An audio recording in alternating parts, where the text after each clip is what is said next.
Espace TV, le 22h.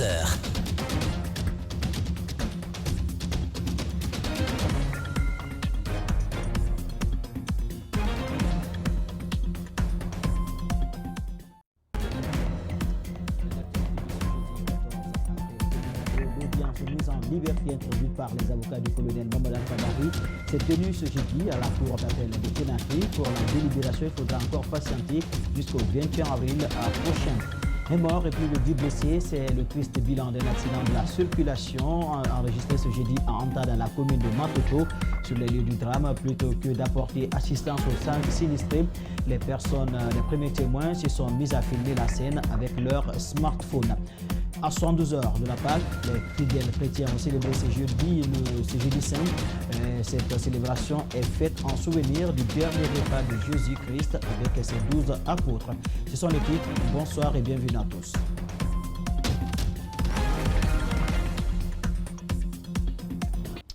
Je vous l'annonçais tout à l'heure dans le sommaire, le colonel Mamadou Alpha Bari a comparu de nouveau ce jeudi matin à la chambre spéciale militaire de la cour d'appel de Conakry.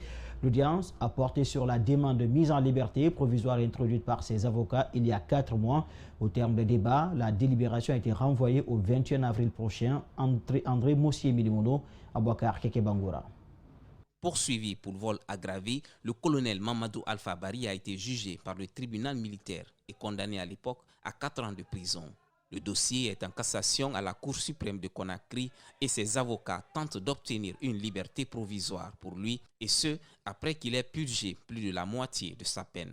À l'ouverture des débats, colonel Mamadou Alpha Bari à la barre, ses avocats ont chacun plaidé afin qu'une liberté provisoire lui soit accordée. Le plaignant détient toutes les garanties, ont-ils martelé.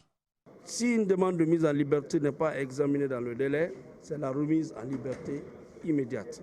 Il a déjà fait plus de la moitié de la peine qu'on lui reproche. C'est un officier supérieur de la gendarmerie. Il a déjà payé 50 millions et un autre montant en devises. Il a déjà donné une garantie suffisante, les titres de propriété de sa villa qui coûtent près d'1 milliard et quelques. Il a des avocats constitués, régulièrement constitués. Il souffre en prison. Il ne pourra aller nulle part. Donc, en attendant que la Cour suprême le juge, quand même, il est juste et légal et légitime qu'il soit remis en liberté en attendant la suite de la procédure. La partie civile, invitée à se prononcer sur cette demande de mise en liberté, s'y est tout de suite opposée. Elle souhaite que l'argent qui a été volé à son client lui soit remboursé.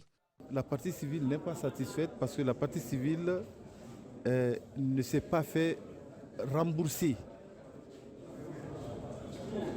par rapport à la somme qui a été volée. Donc, actuellement, nous sommes sans garantie. C'est pourquoi nous avons donné un avis défavorable à cette demande de liberté provisoire. Les avocats de la défense n'obtiendront finalement pas la liberté provisoire pour colonel Bari. La chambre spéciale militaire décidera de sa liberté ou non le 21 avril prochain. Nous restons toujours dans les dossiers justice. Les avocats d'Aboubacar Sidiki Diakité ont aussi introduit ce jeudi à la cour d'appel de Conakry un référé de demande de mise en liberté conditionnelle de leur client. L'ancien aide de camp du capitaine Moussa Dadis Kamara, accusé de tentative d'assassinat, séjourne en prison depuis 2017. Justin Leno, Aboubacar Kekebangoura.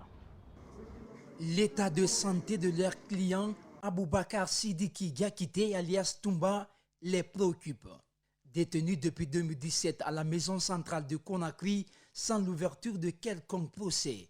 Ses avocats plaident pour sa liberté conditionnelle. Nous sommes venus exposer les motifs de notre appel. Nous avons sollicité l'infirmation de l'ordonnance rendue par le premier juge et nous avons sollicité de la cour d'appel de Conakry d'infirmer et statuer à nouveau, de faire droit à notre demande et d'ordonner la mise en liberté de M. Aboubacar Diakité Ditumba. Lorsque le titre en vertu duquel une personne est détenue n'a pas été renouvelé, la conséquence est que cette personne doit être relâchée. Selon Lansine Silla, l'un des avocats de Toumba Diakité, c'est une violation de la loi, regrette-t-il. étant entendu que notre client a le droit d'être jugé dans un délai raisonnable. Ça fait plus de 5 ans qu'il n'est pas jugé.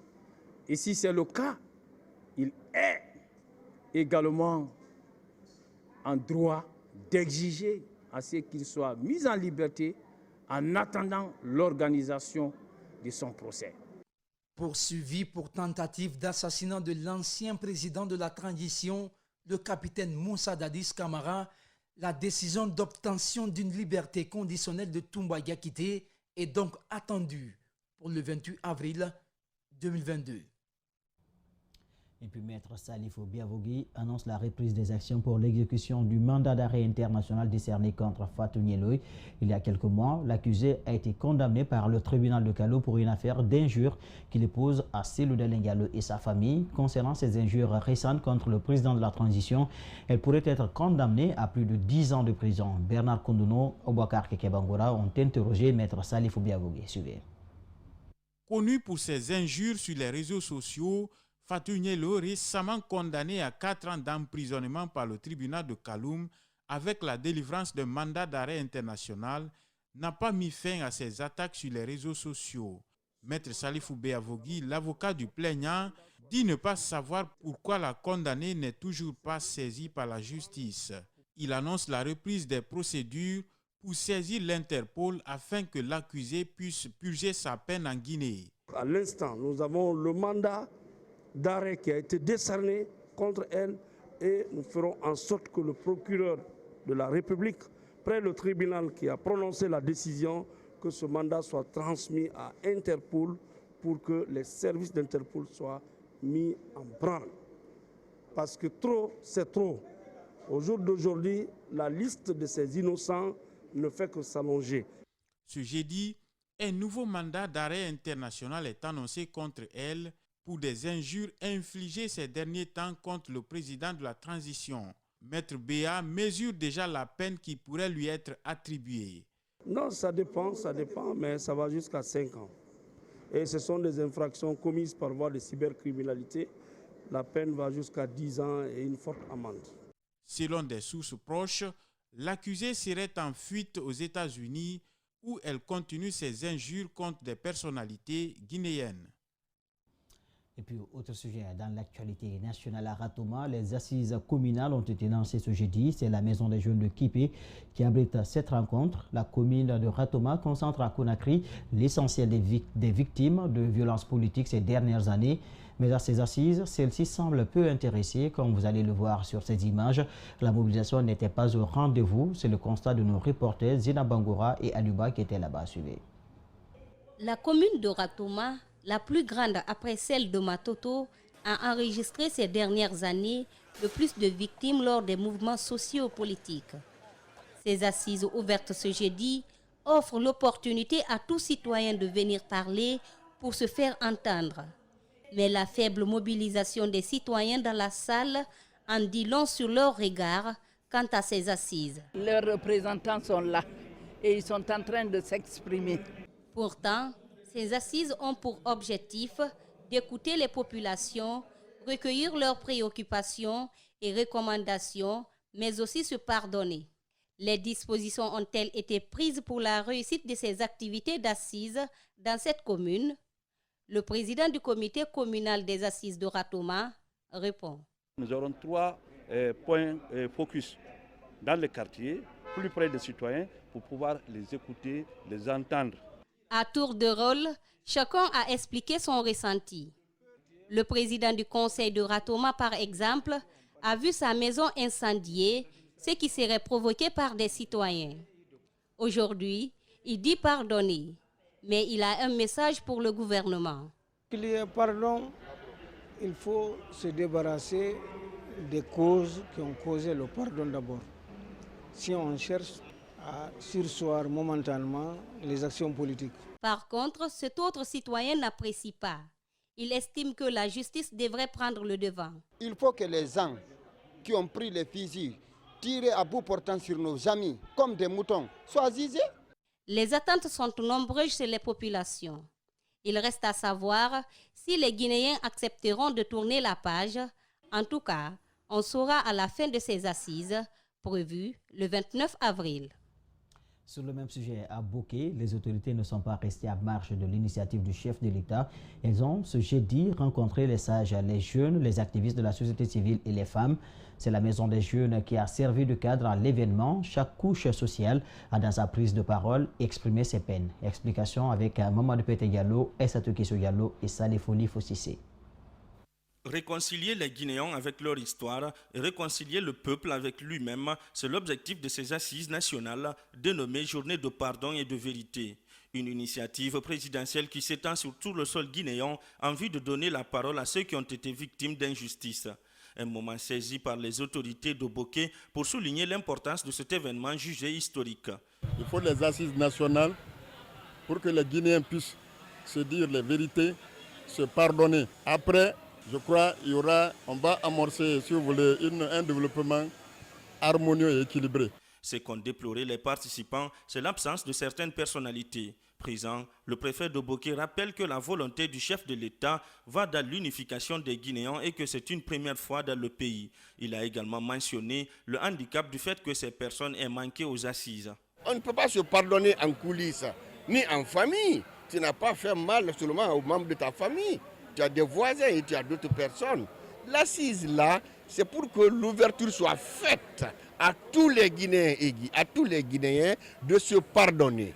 Boké, parfois jaune de turbulence à cause des inégalités dans les entités minières. En 2017, plusieurs jeunes ont perdu leur vie à Boké, Sangaredi, Kolabouy et Kamsara suite à une manifestation contre le manque d'eau et d'électricité. Soucieux pour la stabilité, ce responsable appelle les citoyens à l'apaisement et à la cohabitation pacifique. C'est une première à Boké.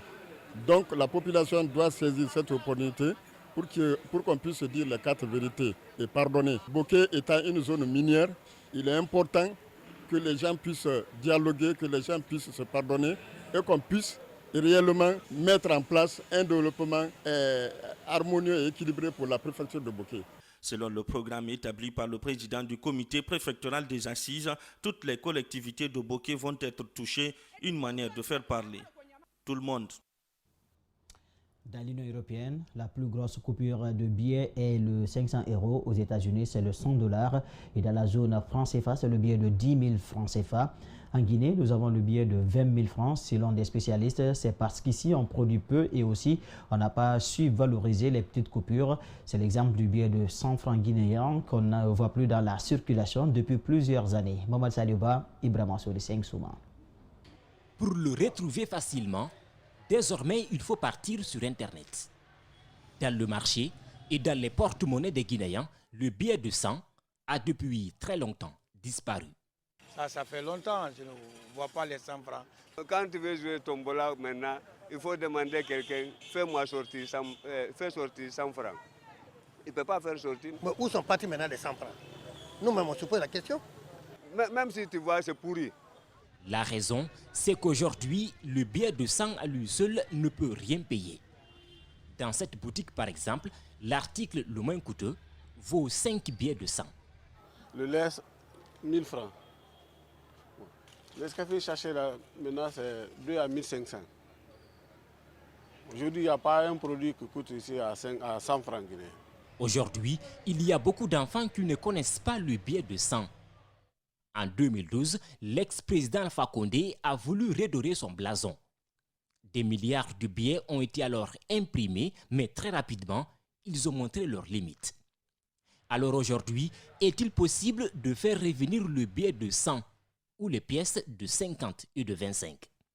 Il faut d'abord repenser le modèle économique, produire soi-même. Parce que comment ça se fait? Ce n'est pas en réalité la valeur grande ou petite de la monnaie qui détermine des choses. C'est la capacité d'un pays à pouvoir produire ce qu'elle consomme. Et plus vous produisez, plus vous avez la faculté de pouvoir relever votre monnaie. Dans la sous-région, la Guinée est le seul pays à utiliser le billet de 20 000. Certes, il ne faut pas être alarmiste, mais à l'allure où vont les choses, nous risquons de voir un jour dans la circulation des billets de 30, de 50 000 francs guinéens. Ce qui ne sera pas sans conséquence sur le pouvoir d'achat.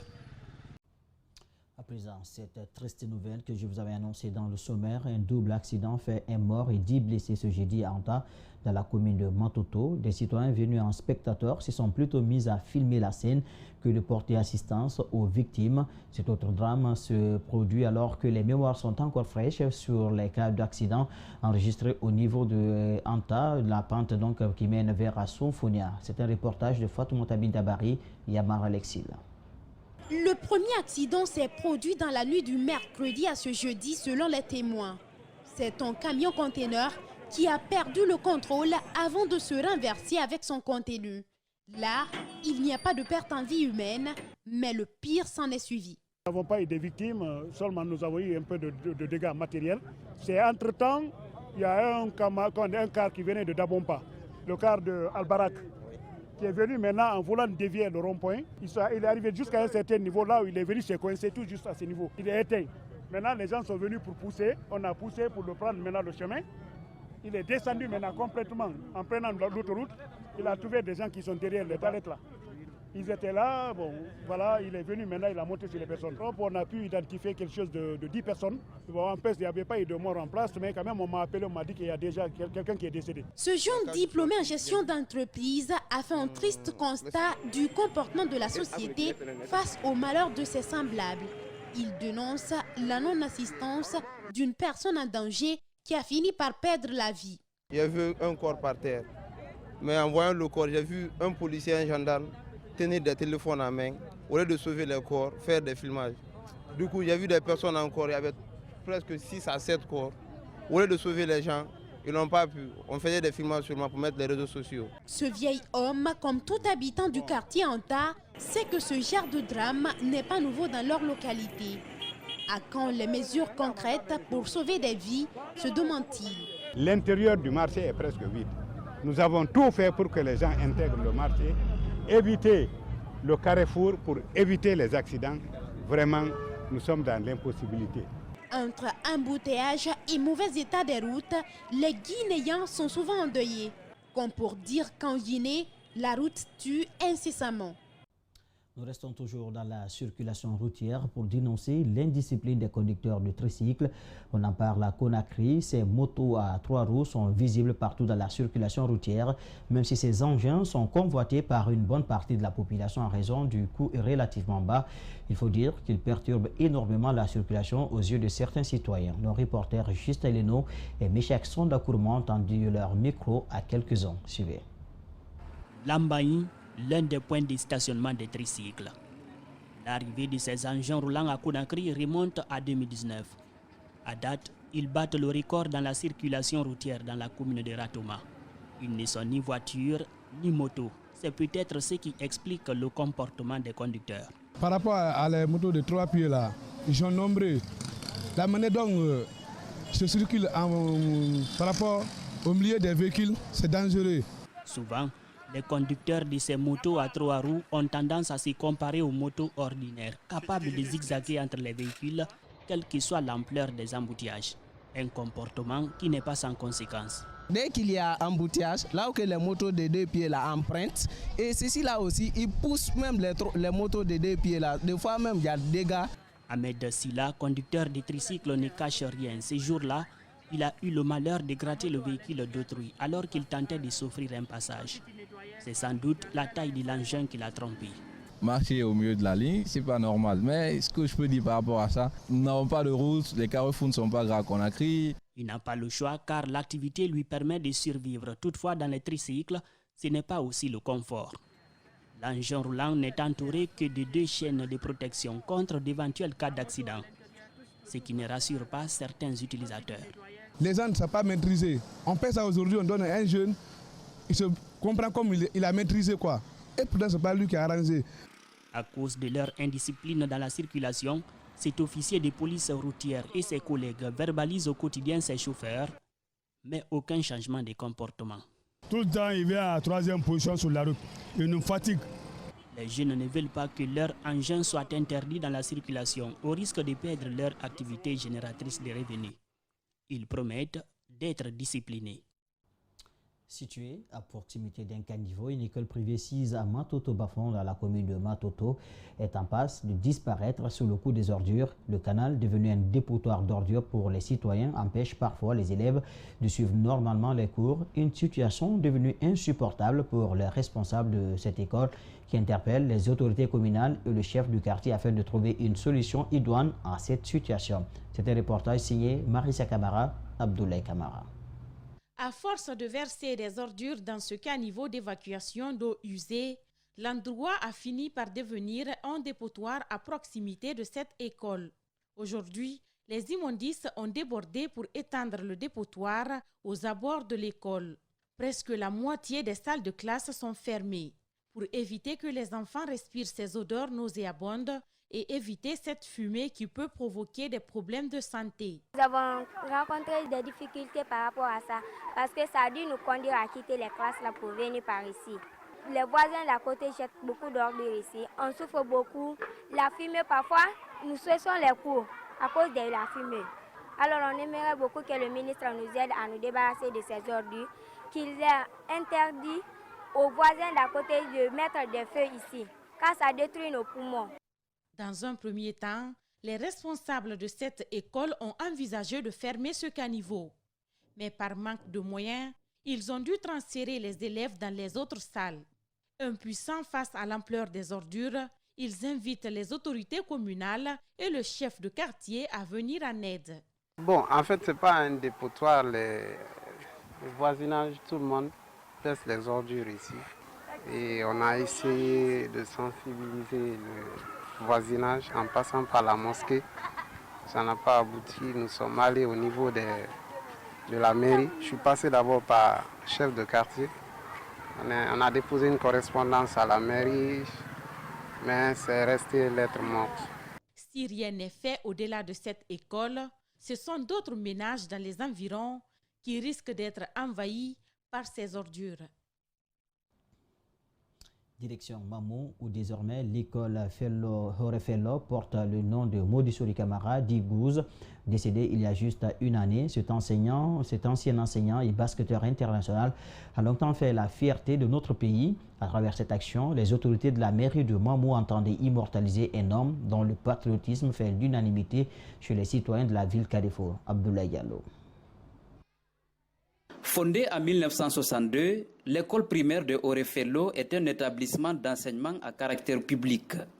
Depuis sa création, plusieurs élèves sont sortis de cette école grâce à Modisori Camara Digouze. C'est en guise de reconnaissance aux multiples efforts consentis en faveur de la scolarisation des enfants en milieu urbain par le défunt que cette école porte désormais son nom. Si vous voyez que l'image de cette école a passé de l'étape d'école délabrée à une très belle école comme ça, c'est parce que M. Modisori Camara s'est beaucoup investi. À l'annonce de cette nouvelle, la famille du défunt a félicité les autorités locales et l'administration scolaire pour le choix porté à un de leurs qui, en plus du sport, s'est largement investi à promouvoir le système éducatif dans la commune urbaine de Mamou. La famille, à travers moi, son premier fils, ne pouvons que nous réjouir et être reconnaissants envers Mamou. Hier, ça fait un an depuis qu'il est décédé. Depuis un an, nous savons ce que nous avons vécu en termes d'attention de la part de tous. Durant son séjour à la tête de cette école, Modisori Camara Digouze a mis les bouchées doubles pour le rayonnement de cet établissement cité aujourd'hui parmi les meilleures écoles de la commune urbaine de Mamou. Les autorités locales ont exhorté les autres enseignants à emboîter le pas. Cette école porte aujourd'hui le nom de M. Digouze. C'est parce qu'il a œuvré pour cette école. Il a travaillé pour cette école en Guinée ici et ceux de Mamou en particulier. On sollicite et on invite d'ailleurs tous ceux-là qui sont concernés, qui se trouvent ici, d'entretenir vraiment ces infrastructures. Décédé en 2021, Modisori Camara Digouze a laissé des souvenirs qui continuent d'attirer de plus en plus l'attention des populations. L'exemple de cette école, d'un effectif de près de 1000 élèves, n'est plus à démontrer, car elle fait la fierté de toute une ville.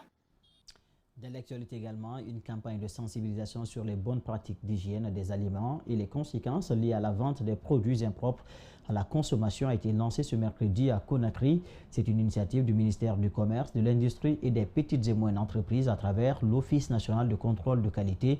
Elle vise à interpeller les populations avant de procéder à des sanctions. Justin Leno, Meshak Sonda Kourouma. Le marché Niger de Kaloum. Sur ces images, des vendeuses de poissons. D'autres produits sont aussi exposés dans l'ensemble sans aucune règle d'hygiène. Ce mercredi, les commerçants, hommes et femmes, ont été surpris de la visite d'une délégation de l'Office national de contrôle de qualité. C'est un service que j'ai connu auparavant et aujourd'hui venir massivement, voire même accompagné par le directeur général, c'est une bonne chose. Et au-delà de ça, on souhaiterait vraiment que ce travail continue. L'hygiène et la vente des produits prohibés ou impropres à la consommation sont aussi une préoccupation pour l'Union des consommateurs de Guinée. Pour son président, les commerçants doivent savoir ce qui est bien pour la santé humaine. Il est pour nous très important que cette action-là, effectivement, se concrétise et soit pérennisée. Dans les boutiques et magasins, le directeur général de l'ONCQ et ses agents vérifient avec attention les dates de péremption des produits de consommation, mais aussi le lieu de stockage. L'hygiène, c'est encore et surtout ce qui manque. On a envoyé des techniciens qui sont venus, n'est-ce pas, expliquer les voies et moyens à mettre en œuvre pour que ces femmes-là puissent s'inscrire, n'est-ce pas, dans cette démarche qualité de bonnes pratiques d'hygiène. Le ministère du Commerce, de l'Industrie, des petites et moyennes entreprises et l'ONCQ ne se limiteront pas à la sensibilisation. Des sanctions contre les contrevenants pourraient bientôt suivre. Vous ne serez pas surpris qu'à un moment que des mesures plus vigoureuses soient prises pour que la santé des populations ne soit pas un sujet de débat. La Guinée a promulgué une loi sur l'alimentation, la L003 relative à la protection des consommateurs. Elle stipule que toute personne surprise en flagrant délit de vente des produits prohibés sera punie. Cette campagne lancée ce mercredi va durer 3 mois. Elle se fera sur toute l'étendue du territoire national. L'opérateur économique Elhadj Ousmane Fatako Baldé, alias Sans Loi, s'exprime sur la partie de ses biens restitués par les autorités de la transition. Il s'agit de ses places à Corenting et celle de Matam. Il espère que le président de la transition va aussi lui restituer ses domaines de Koya et son supermarché à Kindia. Mamoudou Bouler Diallo, Yacouba Traoré. Plus de 2 semaines après la restitution d'une partie de ses biens retirés par le régime d'Alpha Condé, l'opérateur économique se réjouit d'être rétabli dans ses droits.